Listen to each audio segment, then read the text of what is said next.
What's up, guys? This is AJ Leon at ajleon.me. We're on our Rise of the Cubicle Farmer road trip, and today we're in Atlanta hanging out with Amy Ellis from Mailchimp. She's the Chief Friend Maker, like the best title ever. And we're going to be talking a little bit about, I've been doing some videos about email marketing and stuff, but just like Mailchimp for small business entrepreneurs, why it's important, kind of some of the cool stuff that they've done as a startup, because they're still in that startup phase. To get their brand out there and to become who they are. So, yeah. Hey, Amy. Hey. So why, we've been talking on this trip to a lot of small business, a lot of entrepreneurs. Why is email marketing, why do you guys think it's important for them, like 1 to 5 person shops? Because some people don't understand, Well, I think that, there's a lot of focus right now on social media and the way that social media can help you build relationships with your customers. Yeah. And one of the things that I think maybe people don't think about with email marketing that we really try to focus a lot on is the intimacy of a relationship when someone allows you to send them email. Sure. Because, all of us, our inboxes are just jacked full of stuff, and when you actively sign up to receive more email, you should, as a small business, you should really respect that relationship. And it's like letting somebody in your house. Yeah, totally, exactly. So if you can take advantage of that kind of relationship and really foster that and treat those people like your most important customers, and kind of build it that way, not only are you're not able to reach them on a daily basis the same as with social media, but you can kind of work all of those things together, and you have a much longer format with email marketing. So you can kind of explain a little bit more, you can tell a longer story, and you can provide a little bit more on an individual basis. Yeah, it's funny that you say that because I think you're right. Like, there's this like right now, everyone's into social media marketing. Yeah. Even the one person ice cream cart that's rolling down the street. Right. But yeah, email marketing is like this. It feels like old hat. Like people just don't pay attention to it anymore. But you're right. It is super intimate. Yeah. So what are like some of the features of Mailchimp that would be? I mean, I know you have that social integration. Maybe talk a little bit about that and some of the other cool features that small business people could get some use out of. Yeah, I think one of the things that is pretty unique about us and the way that we try to differentiate ourselves is we want to take really sophisticated marketing tools that ordinarily, a large company would pay a lot of money for, and we automate it so that it's super easy to use, which I love, by the way, and it's inexpensive. And then we want everyone to be able to take advantage of those tools. So things like A/B testing, where you can figure out which subject line works best, and that kind of thing, or the geo-targeting is really cool. Yeah. That a lot of people don't know about. So I didn't know about that. What is it? It's if you aren't collecting zip code or city or anything like that, but let's say you're a musician or you're you guys where you have a list and you're kind of touring. You can use geo-targeting to collect kind of general location info on your list, and then you can use that to target them. So you could send an email and say, so you could send an email and say, I only want to send to people in Atlanta because that's where I'm going to be next week, or I have a show there or whatever.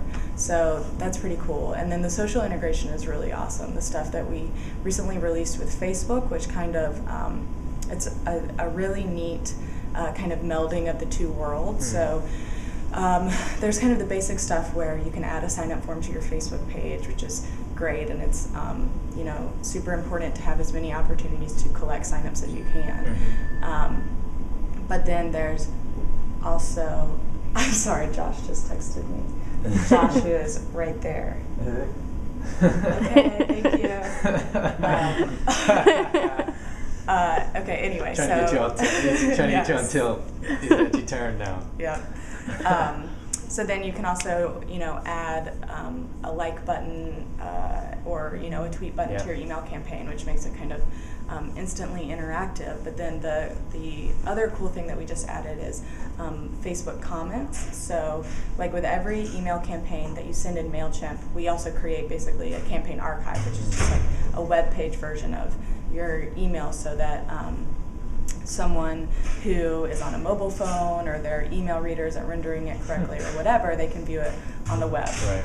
And that's pretty common. Most email service providers offer like that. click the HTML, Yeah, and so with Facebook comments, you add a button to your email, and then on this kind of campaign archive page, it becomes kind of an interactive experience where you can leave comments and you can interact with all the other subscribers that are. That's a new feature. Like that's Yeah, pretty new. yeah. So and then you can choose to have those comments also reflected on Facebook, but you don't have to.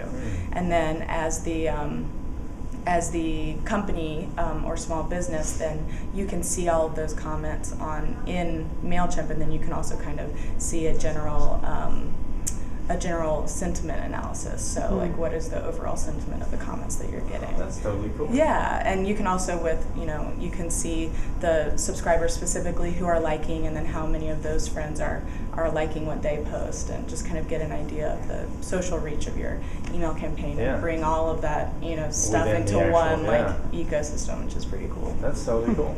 Yeah.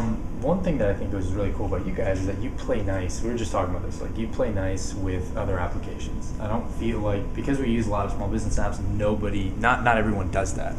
And you support something called the Small Business Web. Can you tell us a little bit about that and why you feel like it's important to play nice with the other web apps and all that? Yeah, definitely. So Small Business Web is basically, it started just with some companies like us, software as a service companies, who have open APIs and integrate with one another. And when we started doing that, Ben, one of our co-founders and our CEO, he kind of had this opportunity where it was like, okay, I either need to hire a sales guy or I need to put money into having a really solid, robust, and well-documented API. Right. And he ended up going with the API, and it's been the best kind of sales tactic that we ever could have. And we, to this day, we don't do any outgoing sales at all. So really? Yeah. You have no sales. No. Wow. We don't do any of that. I did not know that. So that's nuts. The reason that APIs are so powerful is that when you, especially if your API is open, then other companies can choose to integrate with you, and you don't have to do any of the work. Right. And then because of someone else's work, not only has their application increased in functionality, so is yours. Yeah. And when you make something more useful, that's kind of the best marketing that you can do. Well, tell me about leading into that integration fund, because I just saw this in your last newsletter this month, and that to me seems like what you just said on cocaine. Right, exactly. It takes it to this new level, and I mean, just tell me about it, because it's really. So we, it's an idea that we've kind of been doing for a little while, and that people will come to us and say, hey, we have this really cool idea for an integration, and we'll say, okay, let us help you fund it or whatever, to help get it done. And one of the things that is the most helpful for our customers is for our application to increase in functionality, right? So that they can have all of the applications that they're using integrated, and it saves them, a bunch of time, which is also the idea behind the Small Business Web. So we really wanted to, we want to focus more on that and kind of supporting developers, and then also just kind of increasing the functionality and enhancing, I guess you could say, the ecosystem of Mailchimp and our platform. So, we want people to understand how important that is to us, that we're not just about marketing and making something really shiny. We really want it to be powerful and you guys, but you're not taking equity, you're like just giving money. Yeah, exactly. So it's $1 million fund. Yes. Yep. So we've basically set aside $1 million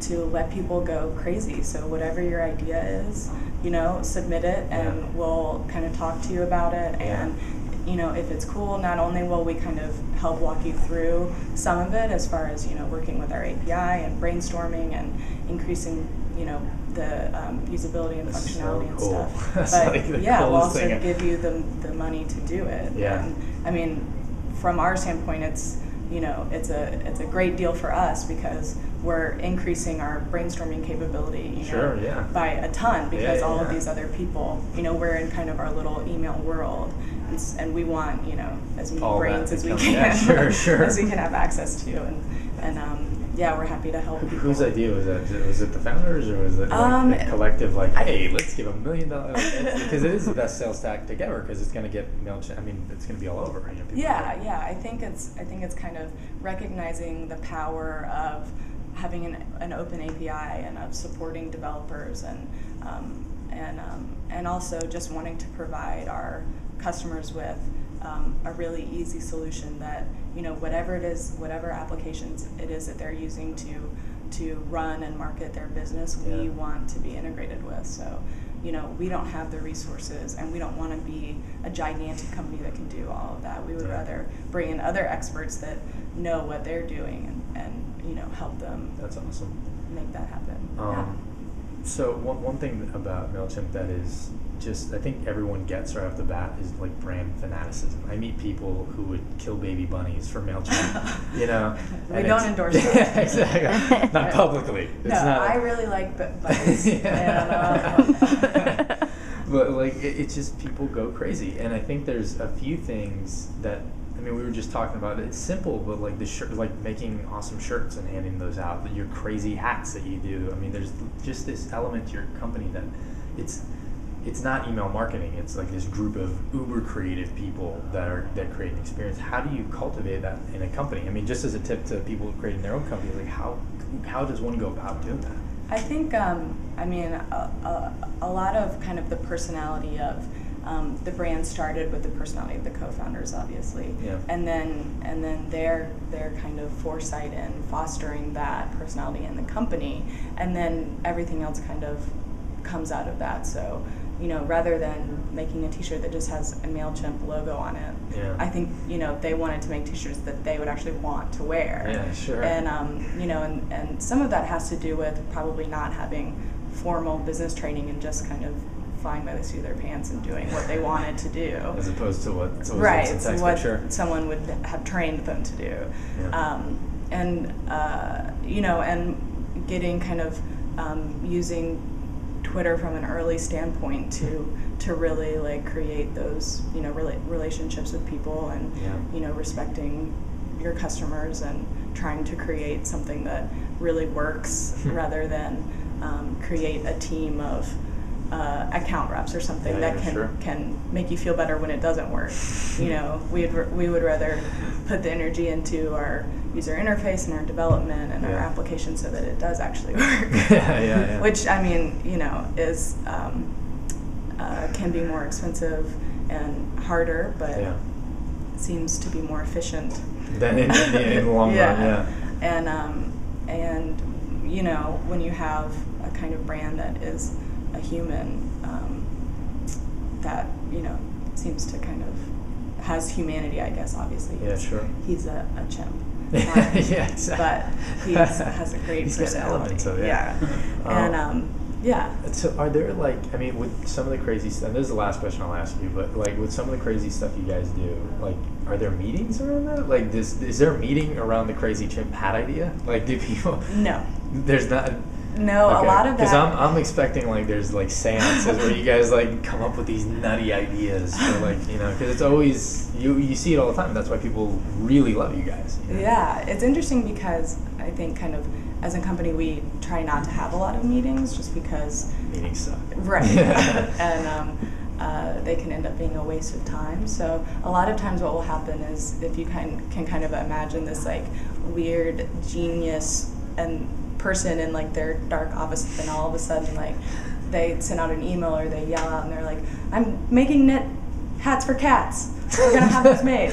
And you're just I love it, it's a great idea. So a lot of that has been, and that's kind the way it goes. His personality, but it's also everyone, and just the company as a whole really fosters creativity and crazy ideas. And if you have a crazy idea and it seems fun and it seems like something people here would like, then people out there would probably like it too. Then the company is interested in making it. Cool. There's really not a lot of talk of what's the return on investment on that. It's just like, if it's cool, let's do it. That's awesome. Well, cool. Yeah. Thanks for